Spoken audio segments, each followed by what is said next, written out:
Tere õhtust! Ajaloos leidub hulgaliselt sündmusi, mille puhul võime öelda nii, et nad muutsid oluliselt inimkonna käekäiku ja mille mõningad olulised asjaolud selguvad alles aastakümneid hiljem. Niisuguste ajaloosündmuste kategooriasse paigutaksin ka Mattias Rusti lennu Moskvasse ja seal maandumise Punasele väljakule.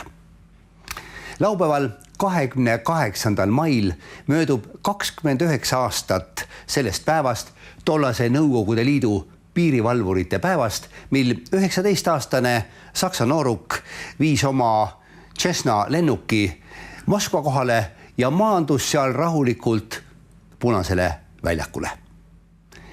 Sellel lennul on väga omapärane seos ka mõni aasta varem, 1984. aasta septembris Tallinnas nähtud UFO-ga.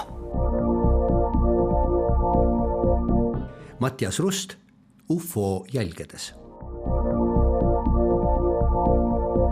Mõistatuslike viljaringide uus hooaeg tulekul. Tutvustame saatesarja Postkasti. Mattias Rusti lend 1987. aasta 28. mail Moskvasse ja maandumine Punasele väljakule on põhjustanud väga palju erinevaid arvamusi, et mis siis tegelikult toimus. On olemas ka vandenõuteooria, mis ütleb, et tegelikult oli asi selles, et poliitbüroo, mida juhtis tol ajal siis Mihhail Gorbatšov, arvas, et tuleks teha midagi, mis võimaldaks lahti saada suurest hulgast Nõukogude armee kindralitest, kelle arvamus ei läinud kokku uuenenud poliitbüroo seisukohtadega. Ja mõned Nõukogude Liidu kõrgemad sõjaväelased on avaldanud arvamust, et oli olemas tõepoolest niisugune vandenõu, mille üheks peategelaseks oli siis nooruke Mattias Rust ja oli valmistatud ette niisugune väga-väga elegantne luureoperatsioon, kui nii võiks öelda, ja selle tulemusena siis nähti äkki 28. mai pärastlõunal Moskvas Punasel väljakul Cessna tüüpi lennukit ja selle kõrval säras ilmselt noormeest, kes jagas autogramme, suhtles uudistama tulnud inimestega ja nõnda edasi. Mina isiklikult arvan, et sellesse vandenõuteooriasse tuleks suhtuda ikkagi üsnagi tõsiselt, sellepärast et tulemus oli väga muljetavaldav. Veel sama päeva õhtul, 28. mai õhtul toimus Vnukovo lennuväljal poliitbüroo istung. Saksamaalt tagasi tulnud peasekretär Mihhail Gorbatšov ja tema saatjaks olnud kaitseminister Sokolov pidid analüüsima olukorda, väga erakorralist olukorda, mis oli Nõukogude Liidus ja juba rahvusvaheliste uudistekanalite kaudu tekkinud ning Gorbatšovil avaneski võimalus vabaneda 150 kindralist, mõned neist anti isegi kohtu alla ja kaitseministriks sai paljudele eestlastele tuttav Dmitri Jāzov, kunagise 1991. aasta augustiputši üks organiseerijaid. Aga meie tänase käsitluse üks niisugune oluline küsimuse püstitus seisneb selles, et kuidas ikkagi oli võimalik, et Mattias Rust sisenes Nõukogude Liidu õhuruumi täpselt sellest kohast, mis radaritele oli kõige halvemini nähtav. See oli peaaegu millimeetri täpsusega paika pandud ja kõik töötas. No, maailmas ikka liiguvad reaalsed asjad, irreaalsed ja siis anomaalsed. Ja võt üks anomaalsetest informatsioonidest, mis on seotud Mattias Rusti tulekuga, siis aasta enne seda laekus mulle üks niisugune teade 86. aasta sügisest müstilisest Cessna lennukist Tallinn-Peterburi maanteel öösel ajal. tuttuus elegantne Cessna, no me, kes vanemad inimesed teavad, et Nõukogude ajal Cessna lennukeid, meil olid Vilga tüüpi biplaanid lendasid siin, aga Cessna elegantseid lennukeid eriti ei olnud. Ja mul on olemas materjal, kus inimene, kes tõi öösel olude sunnil oma tütre Tallinnasse tohtrite juurde, siis pidi kokku põrkama Leningradi maanteed mööda sõitva Cessna lennukiga. Ja siis, kuna oli tegemist tolla ausa riigikodanikuga, siis ta viis oma lapse Tallinnasse ära ja siis tuli tagasi ja kes mäletavad, et Rakvere ja Haljala teeristis oli riikliku autoinspektsiooni putka. Teliskividest kahekordne hoone. Ja siis elegantse praeguse ristmiku Tuulte Roosi asemel oli siis nüüd putkas. Mees pidas putka juures kinni, läks informeerima riikliku autoinspektsiooni ametnikku, et kas te teate milline imelik asi, et ma pidin lennukiga kokku põrkama. Et mis te räägite, vaadake kui huvitav, nagu vandenõu kõlab kohe. Ja kuidas see välja nägi? Siis ta kirjutas, ütles, et te olete ikkagi nagu autentne tunnistaja, et palun, siin on paber ja pliiats ja kirjutage. Siis ta kirjutas ja mõtles, et saab ära sõita, aga siis öeldi, et oodake veel, et kohe mehed jõuavad kohale. Rakveres oli julgeolekukomitee esindaja, siis sealt tulid siis härrasmehed ja võtsid ta käest veel topeltseletusi ja vangutasid, et väga uskumatu lugu, kujutage, et Cessna meie maantee peal. Võt niiviisi. See oli võib-olla operatsiooni ettevalmistus, ühesõnaga tehti mingeid katsetusi, et juba aasta hiljem saaks põrutada Punasele väljakule. Ja ma ei taha nii palju lahti rääkida, sellepärast, et kogu see situatsioon ajalooliselt on niivõrd läbipaistev, aga ta paistab läbi siis, kui sa vaatad teda teatud ruumis, ajas ja näed nagu see sügavus teravus tekib, eks ole. Et see oli siis 86 sügis. Kerime nüüd aega veidi tagasi septembrisse 1984. Tookord põhjustas palju kõneainet Tallinna lennuvälja radaritega fikseeritud UFO, mis oli saatnud marsruudil Tbilisi-Rostov-Tallinn liikunud lennukit. Igor Volke osalusel koostatud UFO-vaatluse kirjeldus ilmus üleliidulises 5-miljonilise tiraažiga ajalehes Truud septembris 1984. Muuhulgas viidati selles artiklis Põhja-Eestis Voka piirkonnas asunud lennukoridorile, mida kasutades väljus tundmatu lendav objekt septembris 1984 Eesti territooriumilt. Ja tol ajal 84 lõpus vibutati minu suunas ja veel ühe kolleegi suunas sõrme ja näidati, et vaigur, et vaadake mehed, mis te teete, et kas te ise ka endale aru annete, eks ole. Et see äratas loomulikult huvi ja tolle 84. aasta Tu-134A Tbilisi-Rostov-Tallinn lennuga seoses olid ju väga põhjalikud üksikasjalikud kirjeldused. Minule kogunes maiste vaatlejate või maapealsete vaatajate ankeete ja küsitlusi 340 ringis ja eriti Põhja-Eesti rikas väga selge öö, hea vaatlustingimus ja vaatlejaid muudku lisandus, pluss siis, jah. Ja ühes varasemas saates me rääkisime sellest juhtumist ja Tõnis Vint on ka kirjutanud ühe ankeedi, täitnud ankeedi selle UFO-vaatluse kohta ja mõned demograafilised lehed on selle temaatikaga seotud. Seal oli märgitud täpsed asimoodid, objekti liikumise kellaajad. Pärast lendurite vaatluste järgi sai täpsustada objekti suurus, objekti lennukõrgused, asimoodid. Ja mis muutis siis asja eriti põnevaks oligi asjaolu see, et objekt lahkus Eesti õhuruumist selles ette nähtud koridoris või selles koridoris, kust siis hiljem Mattias-Rust sisenes. Ja kompetentsed või asjatundlikud organid, kes on võimekad korraldama mitte ainult luure, vaid ka nad nimetavad neid erioperatsioonideks, siis erioperatsioonide spetsialistidel oli pilt selge, et mehed näitasid oma nii-öelda UFO artikli ja lugudega kätte selle radarpimenduse tsooni, kust on soodus nii välja minna kui sisse tulla, sellepärast et väljamineku signaale eriti ei olnud.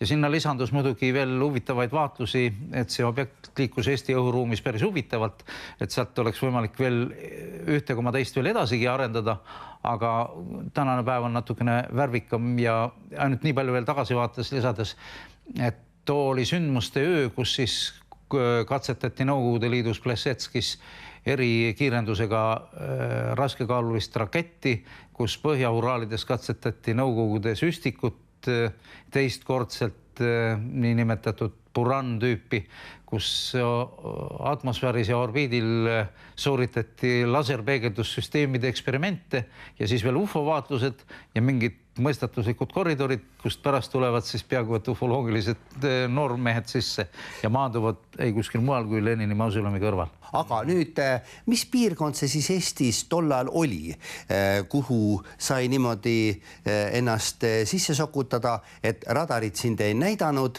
ja ma olen kuulnud, et seda on seostatud kohanimega Voka.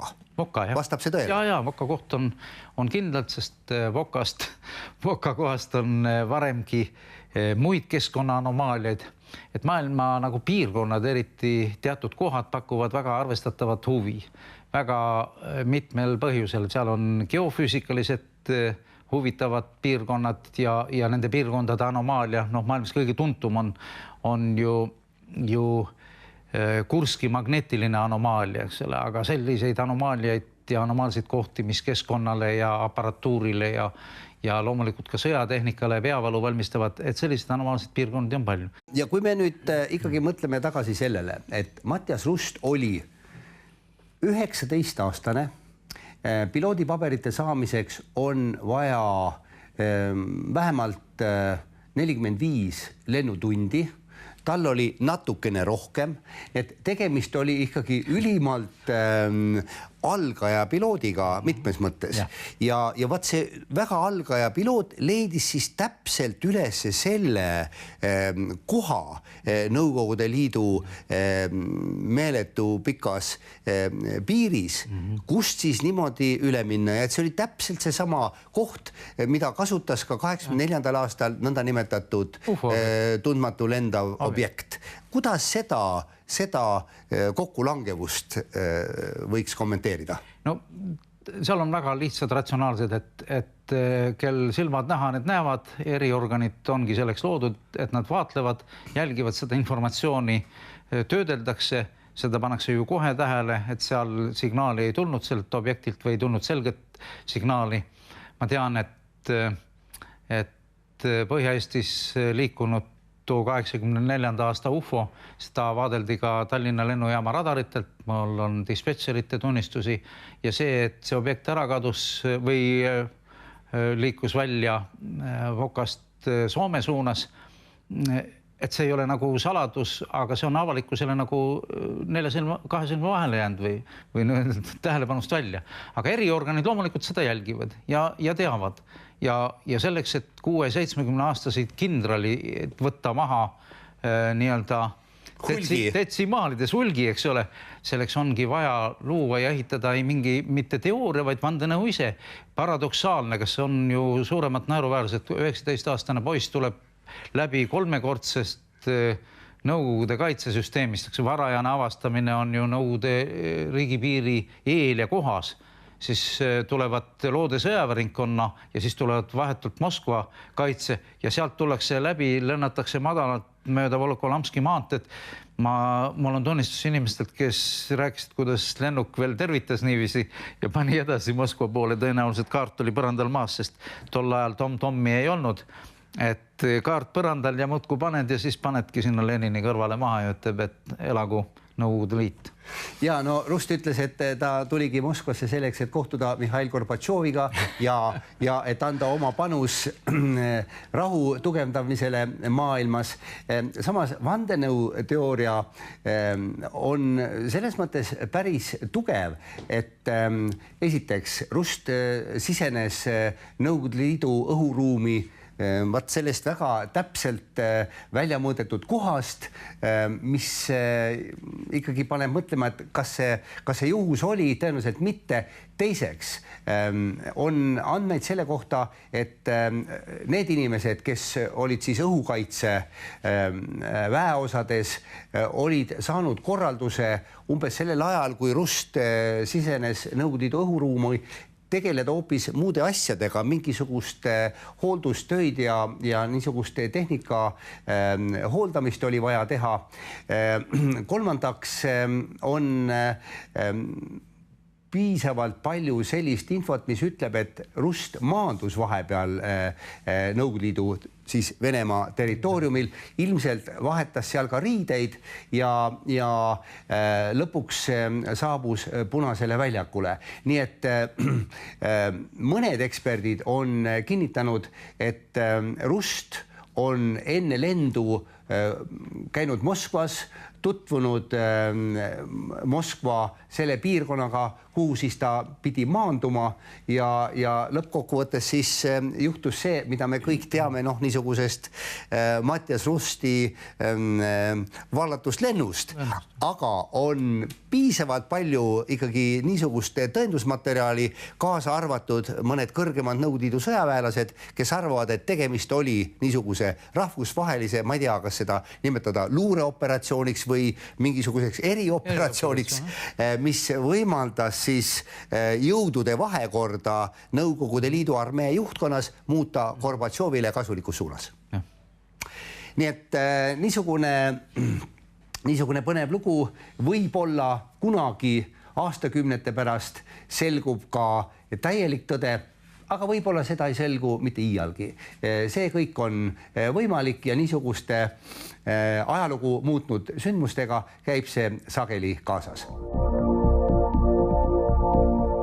Võimalik, et riigipöörde katse Nõukogude Liidus augustis 1991 oleks andnud hoopis teistsuguse tulemuse, kui Mattias Rusti üllatuslend poleks toimunud või kui see mingil põhjusel poleks õnnestunud.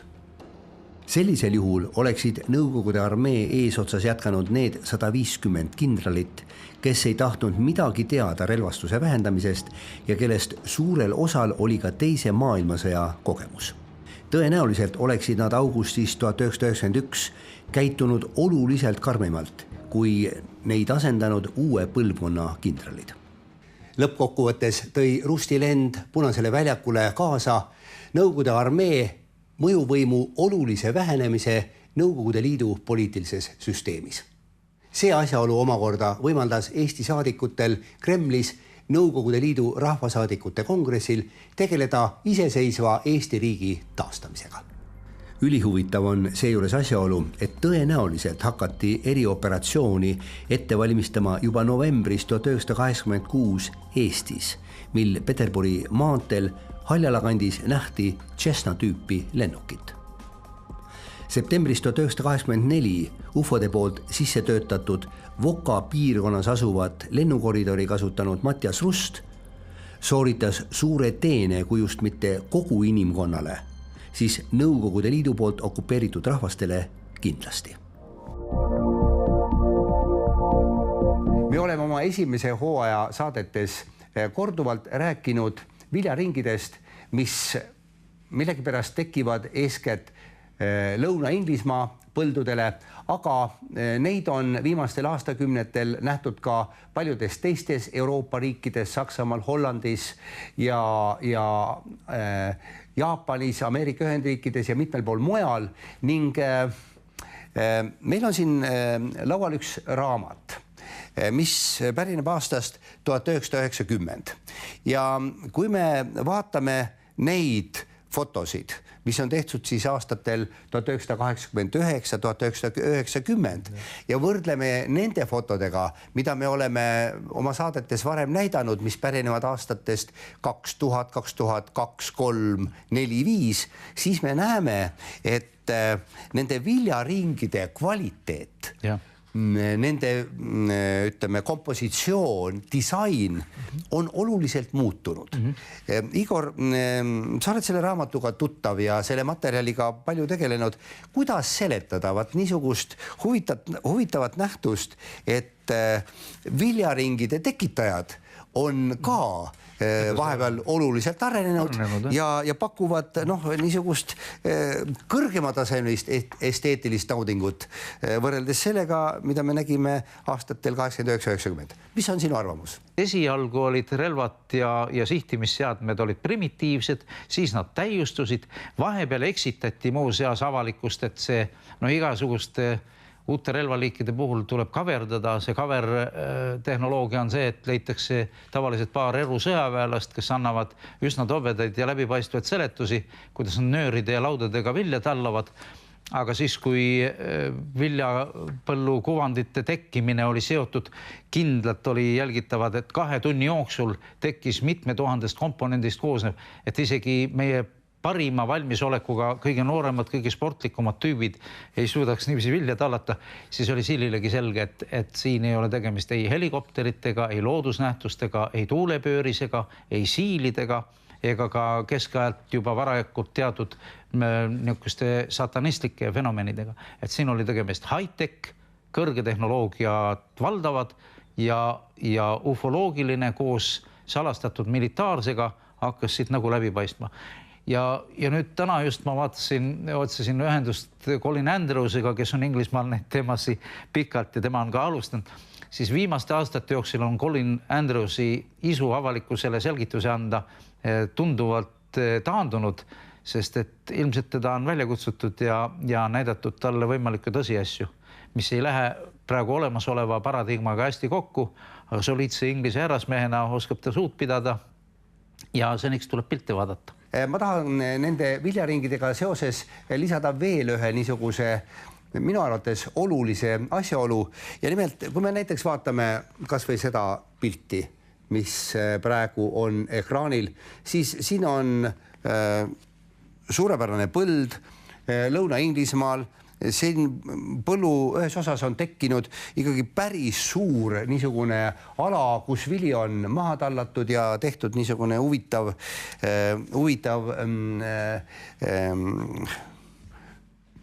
põllugraafit, nagu Igor armastab öelda, siis tegelikult kui see midagi oleks inimtekkeline, siis ammu ilma oleks Lõuna-Inglismaa maaomanikud, sealsed võimud jõudnud jälile nendele, kes nende asjadega tegelevad, sest tegemist on ka teatud määral ju materiaalse kahjuga ja Lõuna-Inglismaa põllud võib-olla on ühed paremini valvatud põllud üldse kogu maailmas ja seal midagi niisugust suuremastaabilist kellegi maaomaniku põllul korda saata on praktiliselt võimatu. See inimene püütakse kinni väga lühikese aja jooksul ja tal ei ole mitte mingisugust põgenemise võimalust ka. Nii et neid viljatallajaid oleks meil siin seina ääres võib-olla, ma ei tea, kümneid ja sadu. Need oleks filmitud, need oleks kinni võetud, nad oleks kohtukäisid, eks ole, sest neid lugusi on ju tuhandeid, eks ole, see on eraomandi kahjustamine. Ja see on eraomandi kahjustamine ja kuna ma olen Lõuna-Inglismaal ise ka aastaid elanud, siis ma tean, kuivõrd hoolikalt seal kõike, mis nende maa peal ja looduses toimub, jälgitakse, siis mingit võimalust ma ei näe, et keegi võiks seal niisama loodus möllata ja niimoodi viljaringe tekitada. Nii et teema on ülimalt põnev, mõistatus ruudus, nagu sina ütlesid, aga loodame, et siis Martin Keiteli vahendusel saame natukene valgust heita veel kord sellele põnevale nähtusele ja jääme ootama, mida toob selle aasta vilja lõikuseelne periood. Ja Martinit vaatame, kas ta seda ruutu on ka tabanud või sellega kokku puutunud.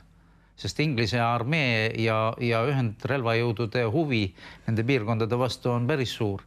Ja siiamaani me oleme rääkinud formaalselt nii-öelda selle graffiti enda formaadist, aga samal ajal on järjest olulisemaks muutunud see sõnum, et neid dekodeeritakse. Britid teevad ju väga tõsist koostööd praegu Bulgaaria Teaduste Akadeemiaga, et need materjalid me ei oska veel koputada, küll meie siis koputame oma saatega, aga materjalid saavad olema ilmselt väga huvitavad, sellepärast et siin on mikrobioloogilised tulemused, kristallilised struktuurid vees ja taimevedelikes on muutunud, nii et see on äärmiselt põnev valdkond, mille kallal tasub tööd teha ja tuleb teha seda ettevaatlikult, et ruudu peremeestega konflikti ei satuks. Ja lugupeetud televaatajad, kui teil suvekuudel satub ette mõni niisugune koht Eestimaal, mis nagu võiks olla viljaringi moodi või mis on tekkinud kusagile põllule ja võiks sarnaneda nende viljaringidega, mida me oleme oma saadetes näidanud, siis palun võtke meiega ühendust. Meie meiliaadressid on teile kättesaadavad meie saadete ajal ekraanidel ja nii palju lisaksin veel juurde, et üks eakas mees Lääne-Virumaalt hiljaaegu pöördus minu poole ja ütles, et ta tõepoolest aastaid tagasi on niisugust viljaringi sarnast asja oma maadel näinud ja rõhutas veel seda, et seened hakkasid selle koha peal hiljem oluliselt suuremaks kasvama ja neid tuli rohkem. Nii et Eesti ei ole ilmselt koht, kus viljaringe pole kunagi tekkinud, aga neist võib-olla on lihtsalt seni vähe räägitud. Meil on olemas Eesti eri, viljaringid Eesti eri, rohuringid, seeneringid, nõiaringid, väeringid, aga see on tuleviku teema. See on tuleviku teema. Aitäh, Igor, ja jätkame saadet meie postkasti uurides. Alustasime saatesarja Taevariik ufodega käesoleval aasta 3. jaanuaril. Tänaseks oleme jõudnud 11. saateni. Möödunud kuude jooksul on meile korduvalt kirjutanud Lembit Välk. Väga huvitava ufovaatluse saatis meile Raul Soosaar. Loodetavasti saame seda teile tutvustada uue hooaja algul. Omapärasest kohtumisest tundmatu objektiga kirjutas meile Zinaida Ida-Virumaalt. Täname ka Tartus elavat Valvet, kes saatis meile Mustvee lähedal toimunud ufovaatluse kirjelduse. Huvitavaid vaatlusi ja tähelepanekuid oleme saanud ka Tallinnast ja Pärnust, Häädemeeste kandist ja Läänemaalt Pivarootsist. Ühes varasemas saates kuulutasime välja ufovaatluste, fotode ja videode konkursi. Kokkuvõtete tegemiseni loodame jõuda enne aastavahetust. Niisiis hoidke silmad lahti ja kaamerad stardivalmis. Iial ei või teada, mida ebaharilikku te meie kaunis suvetaevas näha võite. Palun saatke oma kaastööd meiliaadressidele, mida näete praegu ekraanil. Tänan kuulamast ja vaatamast ning peatse kohtumiseni uuel hooajal Taevariigis ufodega.